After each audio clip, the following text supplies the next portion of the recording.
Magandang araw po. We're students from Palawan State University and we're conducting this interview for our course po na entrepreneur. How did you face those challenges that you encountered during your journey as an entrepreneur? So kasi mahirap magsimula talaga ng negosyo. Lalo na kung galing ka sa pamilya empleyado. Kasi kapag empleyado ka, yung oras mo may kapalit ng sweldo, di ba? Pero kapag may negosyo, ikaw mismo yung gagawa ng paraan para kumita. Ang kagandahan sa pag-negosyo, maghahawak mo yung oras mo, yung pa yung clock mo sa out from 8 to 5. Wala ka rin boss. Sarili mo mismo yung boss mo. So, ang challenge doon ay kung paano mo papagalawin yung sarili mo. Kasi, pwede kang matulog na lang hanggang tanghali. O pwede mo hindi ka magpukas sa lilahan kasi ilaan ka pa. Pero, kailangan meron kang disipline sa sarili mo. Yun yung unang challenge. Mahirap disipline yung sarili mo. Also, marami din tayong kompetensya. So, kailangan mo mag-isip ng paraan paano mapapakikot yung negosyo mo na ano yung magugustuhan sa yung customers mo para sa'yo sila bumili, ano pa ba yung mga challenges. Ayun, pakikipag-deal sa mga tao, kasi meron ko yung magkakaibang kasi tayo ng buwan. Minsan tayo magpakulang, mag-iiyak ka, mag-iiyak. So, makikilihan ka talaga. Pero kailangan mo rin i-manage yun kasi kailangan mapalitin yung pera. So, yun na ngayon. Pero pinakano talaga, kailangan paano mo mapapalagay sa masimulan na. Kasi kapag kayo bawal isipin mo sana magtrabaho mo ito sa mga ng kailangan. Kaya kapten! Wala sa pera, huwag mo na patangin. Ano bang kanina mo makalitin siya? What are some of the skills or qualities that you believe are essential for success in the business? Ayun, self-discipline. Kasi marami kang kalaban. Sarili mo na. Kailangan, magaling kang humawak ng pangkat. Hindi pwedeng basta-basta ka lang maglalabas ng pera. Maliban doon, kailangan marunong kang makisama sa ibang tao. Hindi pwedeng magpadala sa mission. Kailangan kaya mo rin pintuhin mo yung pabang skills.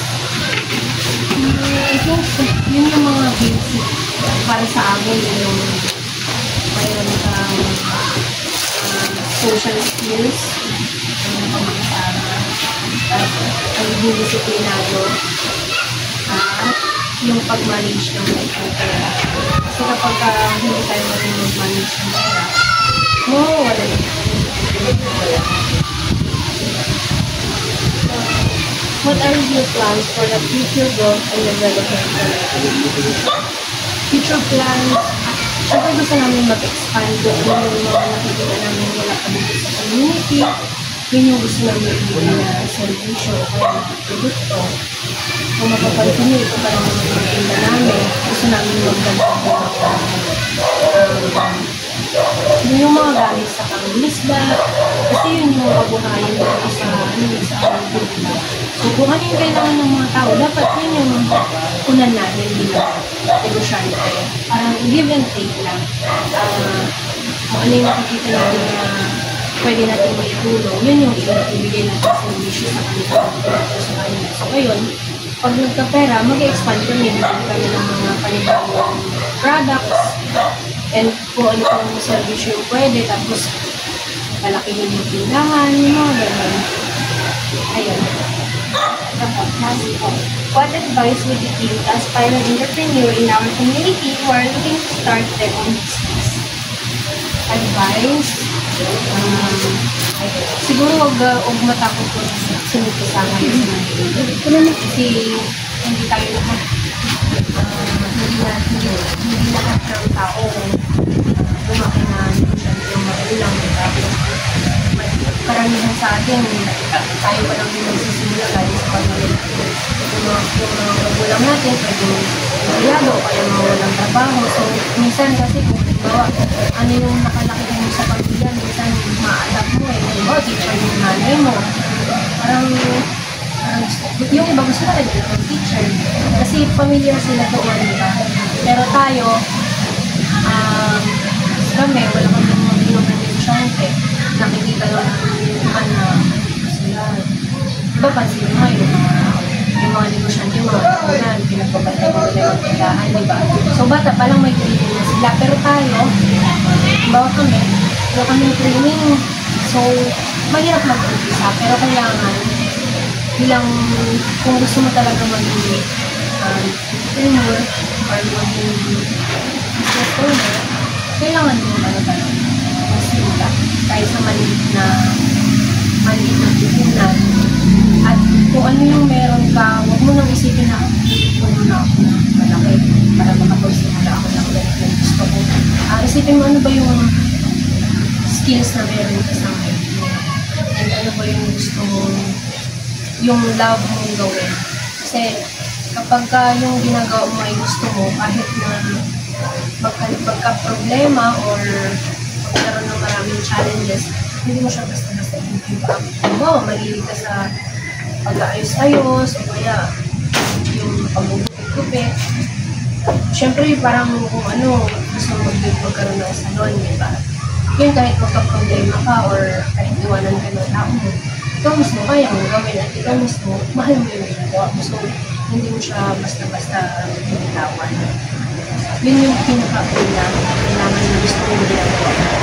Or, kung gusto mo talaga mag-succeed, kung ano yung meron ka, resources na meron ka, doon ka magsimula kahit na ayaw mo.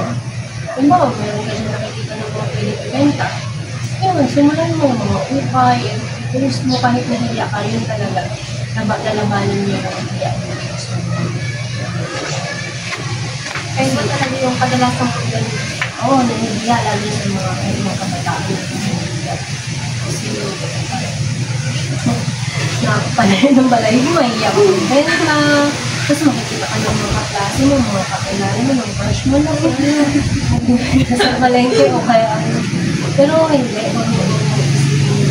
kasi ano lang yan, noise lang yan. Kung ikaw, kung gusto mo talaga mag-succeed sa sarili mo, isipin mo ano ba yung mga ways or steps na gagawin mo para makarating ka doon sa nakikita mo future, di ba?